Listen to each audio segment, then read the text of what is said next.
Bismillahirrahmanirrahim. Assalamualaikum warahmatullahi wabarakatuh. Perkenalkan, nama saya Muhsin Maulud Spudi, asal MI DDI Pondalo, Desa Padang Timur, Kecamatan Campalagian, Kabupaten Pulau Mandar, Provinsi Sulawesi Barat. Pada kesempatan kali ini, saya akan membuat sebuah video pembelajaran sebagai syarat untuk mengikuti ujian kinerja pada PPB Daljab Transformasi Batch 1 tahun 2025. Terima kasih. Bismillahirrahmanirrahim. Assalamualaikum warahmatullahi wabarakatuh. Waalaikumsalam warahmatullahi wabarakatuh. Apa kabar semua anak-anakku? Baik. Ya, alhamdulillah rabbil alamin. Wassalatu wassalamu ala Rasulillah, la haula wala quwwata illa billah. Alhamdulillah, kembali kita bersyukur kepada Allah Subhanahu wa taala karena pada hari ini Allah masih memberikan kita nikmat, yaitu nikmat kesehatan dan kesempatan, sehingga hari ini kita bisa berkumpul kembali di sekolah kita. Untuk apa? Untuk proses belajar mengajar. Salawat dan salam tak lupa kita kirimkan kepada Nabi kita Nabi Muhammad sallallahu alaihi wasallam. Allahumma shalli wa sallim wa barik alaihi. Baik, anak belum kita masuk materi. Seperti biasanya kita sama-sama membaca doa, ya. Karena tanpa doa pembelajaran itu susah kita pahami, ya.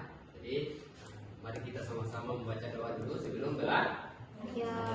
Olehnya itu saya minta salah satu dari kalian untuk menyiapkan sekaligus mimpi doa.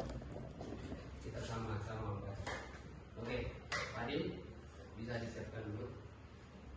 Ista'in siap.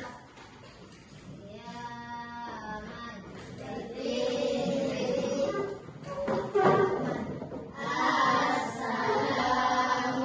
Assalamualaikum warahmatullahi wabarakatuh. Waalaikumsalam warahmatullahi wabarakatuh. Duduk.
absen dulu nih. Siapa yang tidak hadir ini? Siapa yang tidak hadir? Rahman. Mana Rahman? Sakit. Terus siapa lagi? Raisa. Raisa mana? Sakit juga. Oh, sakit juga. Siapa lagi? Satu orang lagi. Siapa ini? Naharudin. Naharudin mana Naharudin? Sakit juga. Ya, ini rupanya ini teman-teman kita banyak yang sakit. Itu mari kita doakan teman kita yang sedang sakit, mudah-mudahan penyakitnya cepat diangkat oleh Allah Subhanahu wa taala dan bisa bergabung dengan kita kembali. Bismillah. Fatihah. Ya, jadi anak-anak sekalian, materi yang kita akan bahas pada hari ini yakni tentang jual beli dalam Islam, ya. Tapi sebelum itu saya mau menyampaikan atau membacakan dulu apa tujuan pembelajaran ini, ya. Jadi tujuan pembelajaran ini yang pertama, peserta didik mampu menerima ketentuan dan nilai-nilai positif terkait jual beli dan jual, ya. Jadi tentunya kami berharap anak-anak itu bisa menerima ketentuan atau nilai-nilai positif yang terkait dalam jual beli ini, ya. Bukan cuma dipelajari saja di kelas, tapi bisa diterapkan. Kemudian yang kedua, membiasakan perilaku jujur dan sikap tanggung jawab sebagai implementasi pemahaman terhadap ketentuan jual beli Islam. Nah, jadi di sini juga anak-anak itu bisa membiasakan perilaku jujur, ya, bersikap tanggung jawab dengan ketentuan jual beli ini, ya. Yang ketiga, memahami ketentuan tentang jual beli dan khiyar, ya. Dan tentunya anak itu juga bisa memahami ini ketentuan jual beli seperti ini, ya. Selanjutnya, memperhatikan ketentuan tentang jual beli dan khiyar. Ya, tentunya juga anak-anakku bisa memperhatikan, ya, memperhatikan dan ketentuannya tentang jual beli dan khiyar. Ya, seperti itu, ya. Ya, baik. Ya, jadi mari kita sama-sama menyimak video tentang jual beli.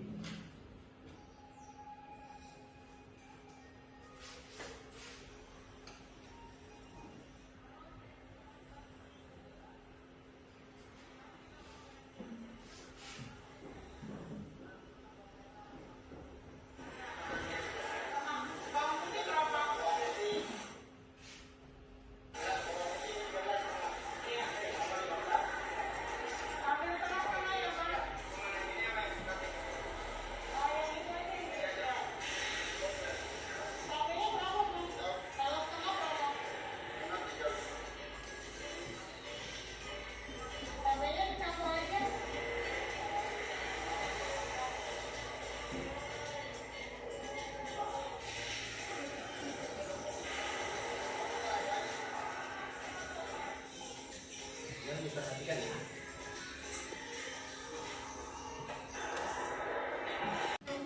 Oke, setelah kita menyimak video tadi, apa yang kalian dapatkan dari video ini? Apa yang kalian lihat? Ya, jual beli. Ya, apa yang diperjualbelikan di situ? Apa yang dibeli? Hah? Buah? Buah apa? Ya? Ada apa tadi itu? Ada hotel. Apa lagi? Apa? Kol. Ada bawang putih. Ya? Nah, ini salah satu contoh jual beli. Pakai apa? Nukarnya? Buah. Ya? Oke. Baik. Tadi kita sudah jelaskan tujuan pembelajaran. Sekarang kita sama-sama lihat di layar. Ini gambar apa ini di atas? Ya. Ya. Jadi apa kesan kamu ketika belanja di toko? Apa kesannya kalau belanja di toko? Nah. Terus gambar di atas mana yang merupakan kegiatan jual beli? Coba yang mana? Samping kiri. Hah? Ini samping ini apa? Hah? Ini apa yang dilakukan? Beli. Kalau di samping? Hah? Berfoto. Nah, jadi yang kegiatan menunjukkan jual beli di situ yang gambar di mana? Sebelah kiri, ya, sebelah kiri yang apa? Sedang membeli es jeruk apa itu? Ya. Ya, baik, anak sekalian. Jadi hari ini seperti yang saya sampaikan tadi bahwa hari ini kita akan belajar tentang jual beli. Nah, jadi kita sebagai manusia diciptakan oleh Allah Subhanahu Wa Taala, tentunya sebagai makhluk sosial kita harus berinteraksi dengan sesama manusia lainnya. Ya, jadi bentuk interaksi diantaranya adalah ini jual beli yang sering kita lihat di setiap harinya. Ada beberapa macam jual beli, tapi tentunya kita lihat dulu kita tahu dulu apa pengertian dari jual beli, ya. Ya. Ayo kita lihat di atas, ya. Ini di atas ada sebuah pertanyaan. Allah membolehkan jual beli sebagai wujud bahwa manusia adalah makhluk sosial. Apa yang tercermin makhluk sosial dalam jual beli? Siapa yang bisa? Interaksi antara sesama manusia. Tadi kita sudah jelaskan pengertian dari jual beli. Sekarang kita lihat hukum jual beli. Coba bisa dibaca.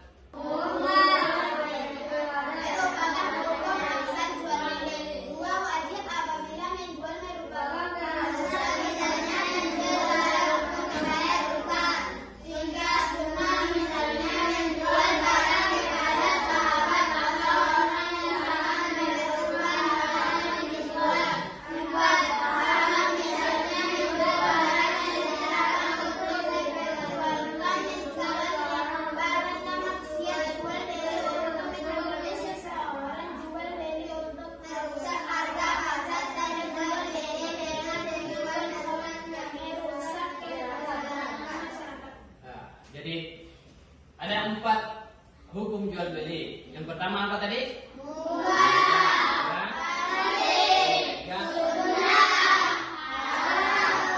Ya, jadi itu diingat ya, ada 4 dasar hukumnya jual beli. Yang pertama tadi mubah atau boleh, itu merupakan hukum asal jual beli. Kenapa dibolehkan? Karena ini jual beli adalah asal mulanya jual beli. Ya, asal mulanya jual beli hukumnya itu boleh, ya, boleh dan halal. Nah, kemudian yang kedua wajib, ya. Ya, apabila menjual merupakan keharusan, misalnya menjual barang untuk membayar hutang. Siapa bisa kasih contoh di sini? Nah, ini misalnya yang menjual barang untuk membayar hutang. Ya. Nah, contohnya hukum jual beli itu bisa menjadi wajib apabila itu menjadi keharusan untuk dibayar. Seperti tadi bayar hutang, ya. Contohnya, saya kasih contoh. Muhammad Fadil punya hutang sama Rahmat, ya. Dengan ketentuan 1 bulan jangka waktunya, ya. 1 bulan. Setelah 1 bulan, Fadil belum bisa membayar hutang yang dipinjam di Rahmat, sedangkan Rahmat sudah membutuhkannya. Jadi Fadil wajib mengembalikan hutang itu dengan cara menjual barang yang Fadil punya, seperti itu, ya. Ya, seperti itu. Jadi harus dibayar karena itu merupakan keharusan. Jadi disitulah kewajiban membayar jual beli yang dinamakan wajib. Ketiga, wajib hukum jual beli menjadi sunnah, misalnya menjual barang kepada sahabat atau orang yang sangat memerlukan barang juga. Contohnya, ambil siapa? Farhan. Contohnya Farhan punya sepeda umpamanya atau tas umpamanya. Si Multazam Ya, si Multazam ingin memiliki tas seperti itu, tapi dia tidak dapat pembelinya atau dia tidak dapat di pasar. Dia sudah keliling di pasar, tapi tidak mendapatkan tas seperti itu. Akhirnya Multazam ingin mencoba membeli tasnya Farhan, ya, karena kebutuhannya Multazam, ya itu boleh Farhan bisa menjualnya, ya, menjualnya atas dasar Multazam sangat memerlukannya, ya, seperti itu. Jadi itu hukum jual beli dikatakan sunnah seperti itu. Kemudian terakhir, ya, jual beli hukum jual beli menjadi haram, ya. Misalnya menjual barang yang dilarang untuk diperjualbelikan. Contohnya menjual barang untuk maksiat, ya, menjual barangnya, ya, sengaja menjual barangnya untuk maksiat, untuk pergi minum khamar umpamanya, ya, pergi berjudi, ya itu menjadi haram. Kemudian jadi tadi sudah dijelaskan ada 4 hukum dasar dari jual beli. Coba kita lihat di atas. Coba bisa lagi sama-sama membaca. Jual beli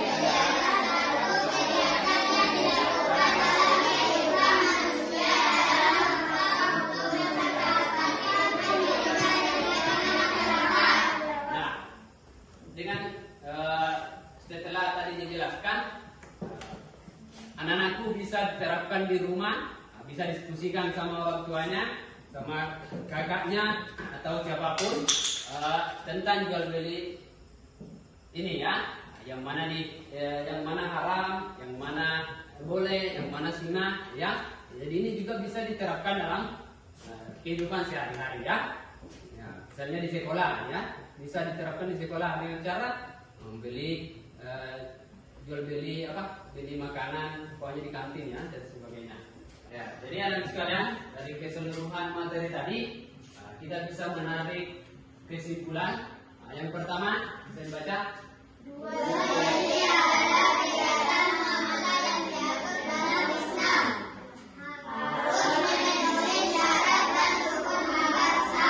Kejujuran adalah kunci dalam transaksi. Islam menganjurkan penipuan dan kecurangan dalam jual beli.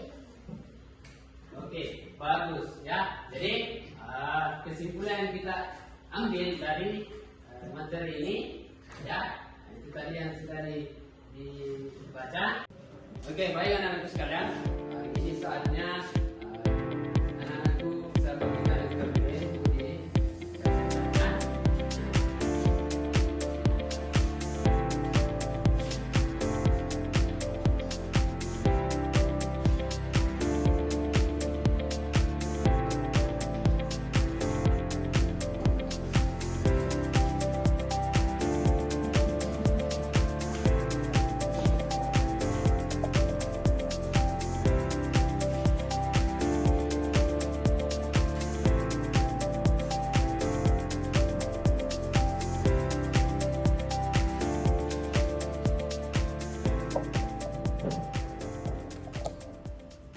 Oke, baik anak-anak sekalian, setelah mengamati dari hasil LKPD-nya, ini saya mau tunjuk satu persatu untuk membacakan jawaban yang sesuai dengan LKPD tadi. Coba Rahmat, bisa dibaca nomor 1.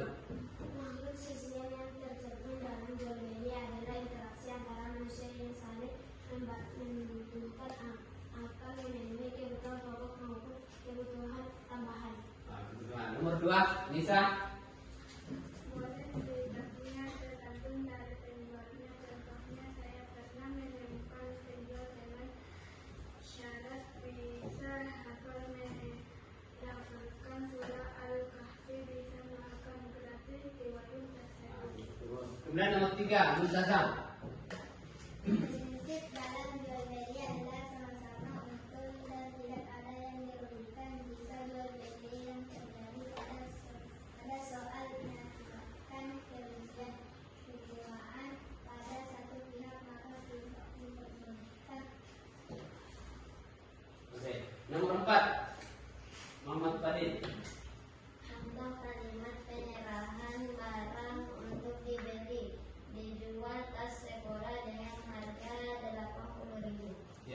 Jadi ini di atas contoh apa? Salah satu jawaban yang sesuai dengan KPD tadi, ya. Nanti bisa menyimak dengan baik, ya. Jadi setelah kita menarik kesimpulan bahwa Bapak ingin merefleksi anak-anakku, ya. Ini ada pertanyaan, apa hal baru yang anak-anakku pelajari pada hari ini? Jadi ada. Pernahkah anak-anakku melihat praktek jual beli yang tidak sesuai dengan syariat? Nah, yang mana contohnya? Jual keras. Apa lagi? Jual beli ayam sabung. Ya, itu juga termasuk jual belian di Oke. Jadi Bapak ingin memberikan tugas individu, ya, untuk minggu depan, ya. Saya kasih tugas individu yang dikerjakan di rumah nanti. Tuliskan contoh kasus jual beli yang ada di sekitar kamu dan analisis apakah transaksi tersebut sah menurut hukum Islam, ya. Jadi itu tugas individunya, ya, untuk dikumpulkan nanti minggu depan, ya. Oke? Individu tadi yang Bapak berikan, maka untuk hari ini kita cukupkan pembelajaran kita. Insyaallah kita sambung lagi minggu depan, ya. Tentunya dengan materi yang berbeda. Akhirul kalam, Allahumma fiq ila aqwamit thariq. Assalamualaikum warahmatullahi wabarakatuh. Waalaikumsalam.